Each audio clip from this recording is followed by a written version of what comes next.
HOA built a pipeline through my ranch without asking, didn't know I planted flashbang traps there. The sun hung low over the Karen Ranch, painting the Wyoming plains in hues of gold and amber. My boots crunched against the gravel as I surveyed the land stretching out like a promise kept. 300 acres of rolling hills, sagebrush, and secrets buried beneath the soil. I'd fought tooth and nail to keep this place after Dad passed, fending off developers, tax collectors, and the vultures circling from the homeowners association up the road. Those HOA folks, with their manicured lawns and their clipboard crusades, had been eyeing my ranch like it was a stain on their suburban utopia. I never thought they'd go this far. It started with a rumble. Not the kind you feel in your bones from a distant storm, but a mechanical growl, like the earth itself was choking. I grabbed my binoculars and climbed the ridge behind the barn. There, slicing through my northern pasture, was a crew of hard hats and bulldozers tearing up the ground. A pipeline. A goddamn pipeline, snaking across my property without so much as a phone call. The HOA's logo was plastered on the equipment, bold as brass. My blood boiled. They'd been whining about community improvements for years, but this was war. I stormed back to the house, my dog Rusty trotting at my heels, his ears perked like he knew trouble was brewing. My name's Cal Whitaker, and I'm not the type to roll over. I'm 42, stubborn as a mule, and I've got a knack for making things go boom. See, after the last time the HOA tried to strong-arm me into selling something about my unsightly barn violating their aesthetic code, I'd gotten creative. Buried flashbang traps around the perimeter. Non-lethal, but loud enough to scare the soul out of anyone who didn't belong. Motion sensors, pressure plates, the works. I called M my Karen kryptonite. Never thought I'd need M until now. I dialed the HOA president, Linda Hargrove, a woman with a smile like a rattlesnake and a voice that could curdle milk. Cal, she cooed through the phone. This pipeline's for the greater good. Water infrastructure, you know? Your little ranch can't stand in the way of progress. I gripped the receiver so hard my knuckles whitened. You're on my land, Linda. Without permission. That's theft. Her laugh was sharp, dismissive. Eminent domain, darling. We filed the paperwork. You'll get a check. Eventually. She hung up before I could tell her where she could shove her paperwork. Rusty whined, sensing my rage. I knelt, scratching his ears. Don't worry, boy. They're about to learn what happens when you mess with a Whitaker. I grabbed my toolbox, a thermos of coffee, and headed to the shed where I kept my gear. If the HOA thought they could bulldoze my life, they were in for a wake-up call. Those flashbangs weren't just for show, they were my line in the sand. By dusk, I'd rigged the pipeline's path with extra surprises. The traps were already in place, but I added a few new ones closer to the dig site. Tripwires linked to air horns, pressure plates tied to smoke canisters. Nothing deadly, but enough to make those workers think twice. I wasn't looking to hurt anyone, just to send a message. I crouched in the sagebrush, watching the crew pack up for the night, their floodlights casting long shadows across my violated land. My heart pounded, not with fear, but with the thrill of defiance. The next morning, chaos erupted. I was sipping coffee on my porch when the first flashbang went off. A deafening crack echoed across the valley, followed by shouts and the clatter of dropped tools. From my vantage point, I saw workers scrambling, some diving for cover, others sprinting for their trucks. A plume of smoke rose from a canister I'd hidden near the pipeline trench. Rusty barked, tail wagging like it was a game. I couldn't help but grin. That's one for the home team, boy. But the grin faded when I saw her. Linda Hargrove, striding through the chaos in a pantsuit so crisp it could cut glass. She wasn't running. She wasn't scared. She was furious, her eyes locked on my house like a missile seeking its target. Behind her trailed a man I didn't recognize, short, balding, with a nervous twitch and a briefcase clutched to his chest. They marched up my driveway, and I met them at the gate, shotgun propped casually on my shoulder. Not loaded, but they didn't need to know that. Cal Whitaker, Linda spat. You've gone too far. Booby-trapping your own land. You're a menace. I leaned against the gate, cool as a cucumber. You're the one digging up my property without a handshake, Linda. Seems to me you're the menace. The twitchy guy piped up, his voice high and reedy.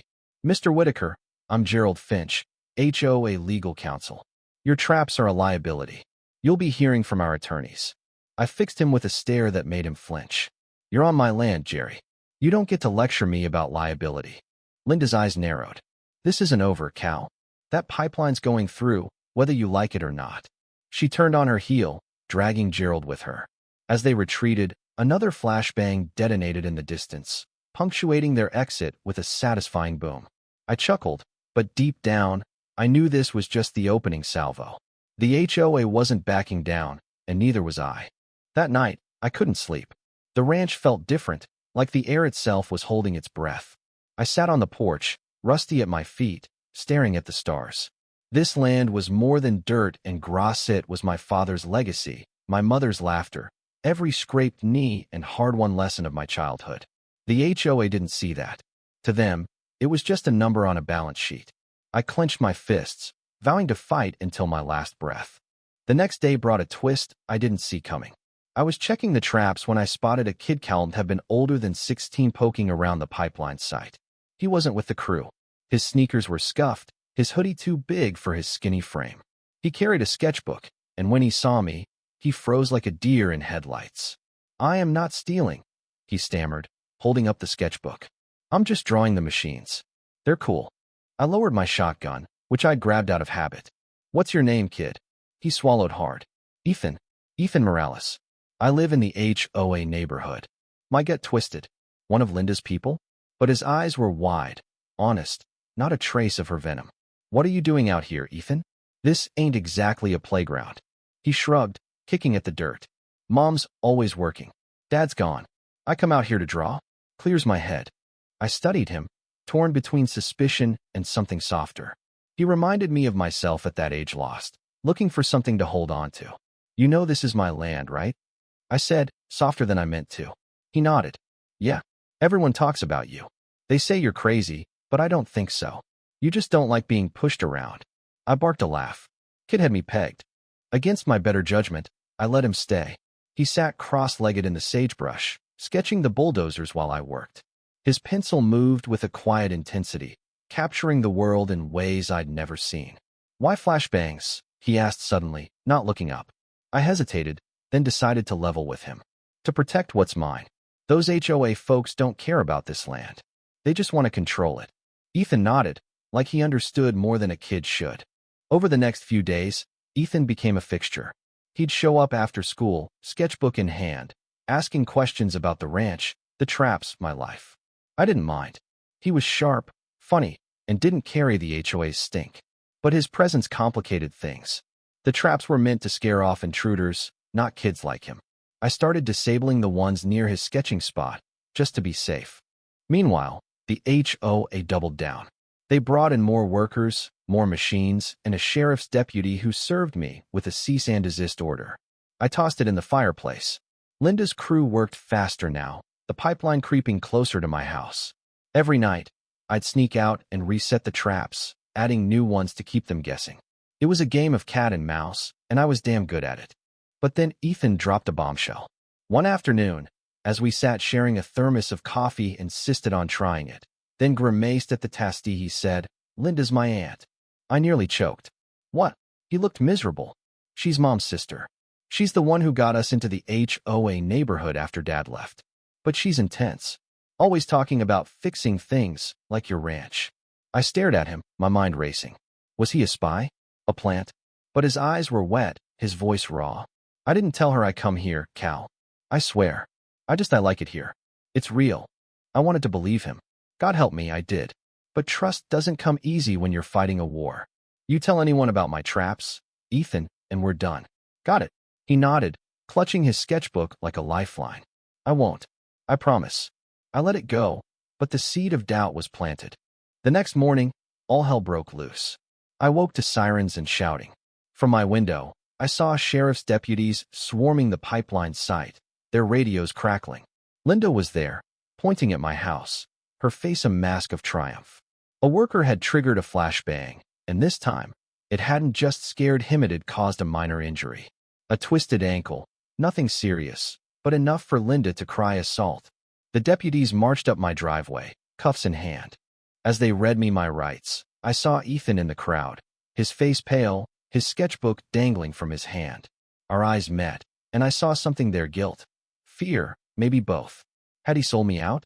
Or was he just caught in the crossfire? I didn't know. All I knew was the cold bite of steel on my wrists and the bitter taste of betrayal in my mouth. The sheriff's cruiser smelled of stale coffee and regret as it carried me away from the ranch. My hands, cuffed behind my back, ached, but not as much as my heart. The sight of Ethan's face bail, conflicted, burned in my mind. Had he ratted me out? Or was he just another pawn in Linda's game? Either way, the HOA had drawn first blood, and I was headed to the county jail while my land lay defenseless. The cell was cold, the cot hard, but my thoughts were louder than the clanging bars. I replayed every moment with Ethan, searching for signs I'd missed. His sketches, his questions, the way he'd laughed when Rusty licked his face, had it all been a lie? I'd let him in, lowered my guard, and now here I was, locked up like a common criminal. But I wasn't done. Not by a long shot. By morning, I was out on bail, thanks to my cousin Marty, a grizzled lawyer who'd handled Dad's estate. "You're lucky it was just a twisted ankle, Cal," he said, driving me back to the ranch. "They're calling it reckless endangerment. Linda's pushing for more charges." I stared out the window, the Wyoming hills blurring past. "She's on my land, Marty. That's the crime." He sighed, shaking his head. "You and your traps. You're gonna get yourself killed or worse, broke."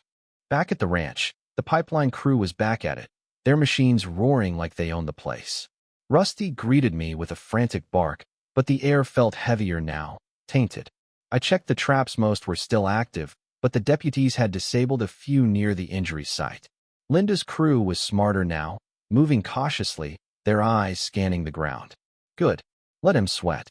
I was fixing a fence post when Ethan showed up, his sketchbook clutched tight. He looked like he hadn't slept, his eyes red-rimmed. "Cal, I didn't tell her," he blurted before I could speak. "I swear. Aunt Linda, she saw me drawing out here. She followed me yesterday. I didn't know."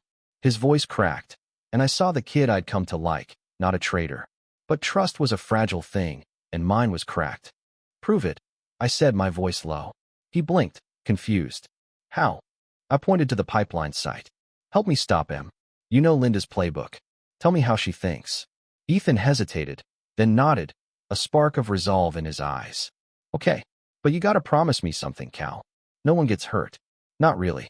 I grunted, not committing. Hurting wasn't my goal, but I'd do what it took to protect my land. Ethan became my eyes and ears.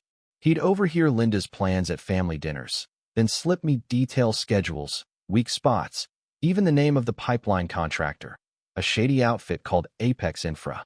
Turns out, Apex had a history of cutting corners, bribing officials, and bulldozing through private land. Linda had handpicked them, probably for a kickback. Ethan's intel was gold, but it came with a cost. He was risking his family's wrath, and I could see the weight of it wearing him down. We hatched a plan. The traps were slowing the crew, but not enough. I needed something bigger, something that'd make the HOA and Apex back off for good. Ethan suggested going public. "People hate HOAs," he said, sketching a bulldozer in flames. "Post about it online. Get the community on your side." I wasn't much for social media, barely knew how to use it, but Ethan was a digital native. He set up an account on X, posting photos of the pipeline tearing up my land, captions dripping with outrage. "HOA trespasses on family ranch. Pipeline profits over people." To my shock, the posts went viral, racking up thousands of likes and reposts. Strangers called Linda a Karen-in-chief, and soon, reporters were knocking. The pressure worked. Apex paused construction, citing safety concerns. Linda was livid, her calls to me now laced with desperation. "You're ruining everything, Cal," she shrieked. "This pipeline will save the community." I laughed into the phone. "Save your wallet, you mean?" But I knew she wouldn't stop. Neither would I. Then came the second twist, one that hit harder than any flashbang. Ethan showed up one evening, his face ashen. "They're not just building a pipeline," he said, voice trembling. He handed me a crumpled document he'd swiped from Linda's office. It was a contract, buried in legalese, but the gist was clear: the pipeline was a front. The real plan was a massive housing development, with my ranch as the centerpiece. Linda's water infrastructure was just the first step to annex my land for condos, strip malls, the whole suburban nightmare. The HOA wasn't just stealing my land, they were erasing it. I felt like I'd been punched. This wasn't just about a pipeline. It was about wiping out everything I was. My father's grave. The oak where Mom used to read to me. The fields where I'd learned to be a mantle of it. Gone. Ethan looked at me, his eyes pleading. I didn't know, Cal. I thought it was just water. I'm sorry. I wanted to rage, to shake him, but I saw the truth in his face. He was as betrayed as I was. That night, we went all in. Ethan hacked into the HOA's email server. Kid had skills I didn't expect and leaked the contract to every news outlet in the state. I rigged the pipeline site with my final trap, a network of sprinklers hooked to a tank of non-toxic, neon green dye. When the crew showed up at dawn, they triggered it, dousing themselves and their machines in glowing sludge. The cameras ate it up, broadcasting Apex's humiliation across the country. Social media exploded, hashtags like Karen Pipeline and Whitaker wins trending for days. For a moment, it felt like victory. The county halted construction pending an investigation. Protesters picketed the HOA office, chanting my name. Ethan was a hero in his own right, his sketches of the ranch going viral as symbols of resistance. But I should have known better than to think it'd end there. Linda Hargrove wasn't the type to lose gracefully. The counterattack came swiftly. The HOA hired a top-tier law firm, painting me as a dangerous vigilante. They sued for damages, claiming my traps had cost Apex millions. Worse, they dug up dirt on me, old tax disputes, a bar fight from my 20s, anything to make me look unhinged. The sheriff, under pressure, raided my ranch, confiscating my traps and leaving my defenses bare. I was drowning in legal fees, my savings gutted. Marty warned me, settle, Cal, or you'll lose everything. I refused. This was my land, my fight. But the strain was breaking me. Sleepless nights, endless court dates, the constant fear of losing it all. Ethan tried to help, sneaking me more documents, but his mother caught him. She grounded him, cut off his internet, and banned him from the ranch. I was alone again, just me and Rusty against an army of suits. The final blow came on a gray morning in November. I was in court, facing a judge who looked like he'd rather be golfing. Linda took the stand, her voice dripping with fake tears. Mr. Whitaker's reckless actions endangered lives, she said. All we wanted was to improve our community. I wanted to scream, to tell the world about her lies, but my lawyer held me back. The judge ruled in the HOA's favor. Eminent domain was upheld, my traps deemed illegal. I had to pay damages hundreds of thousands or lose the ranch. I stumbled out of the courthouse, the world tilting under my feet. The ranch was still mine, but for how long? I couldn't pay, not without selling the land I'd fought for. I drove home, the sky heavy with the promise of snow. Rusty greeted me, but even his warmth couldn't touch the cold inside me. I sat on the porch, staring at the pipeline scar across my land, a wound that wouldn't heal. Then I saw him, Ethan, trudging up the driveway, his sketchbook gone, his face older than his years. I ran away, he said simply. Mom's moving us to Denver. Aunt Linda's orders. But I had to see you first.